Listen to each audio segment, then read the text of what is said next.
நம்ம உடம்புல இருக்கிற விட்டமின்ஸும் மினரல்ஸும் எது எதுக்கு பயன்படுது அப்படின்றத தெரிஞ்சுக்கலாமா? விட்டமின் ஏ கண், பல், தோலுக்கு நல்லது.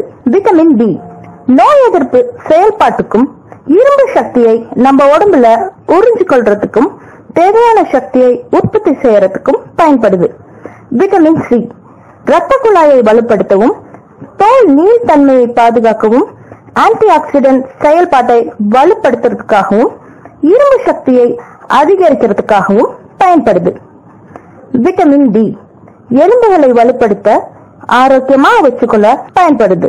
விட்டமின் இ ரத்த ஓட்டத்தை பாதுகாத்து வலுப்படுத்தும். விட்டமின் கே ரத்த சூட்டுக்கும் ரத்த கொதிப்புக்கும் நல்லது.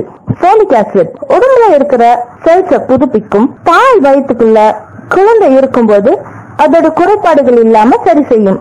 கால்சியம் பல் மற்றும் எலும்புகளுக்கு நல்லது. அயன் சதைகளை இயற்கையா உருவாக்க பயன்படுது. ஆரோக்கியமான ரத்தத்தை தக்க வச்சுக்குது. ஜிங்க் இது கரு உருவாக உறுதுணையா இருக்கு. நோய் எதிர்ப்பு சக்தி அப்புறம் வளர்ச்சிக்கு உதவியா இருக்கு. குரோமியம் உடம்புல இருக்கிற குளுக்கோஸ் செயல்பாட்டுக்கும் நல்லது. அதே மாதிரி எனர்ஜி லெவல கரெக்டா மெயின்டைன் பண்ணவும் இது உதவுது. இதற்கு ஏற்ற உணவு பழக்கங்களை பழகிக்கோங்க. இந்த வீடியோ உங்களுக்கு பிரயோஜனமா இருந்துச்சுன்னா லைக் பண்ணுங்க, கீழே கமெண்ட் பாக்ஸ்ல கமெண்ட் பண்ணுங்க, மறக்காம உங்க நண்பர்களுக்கு ஷேர் பண்ணுங்க.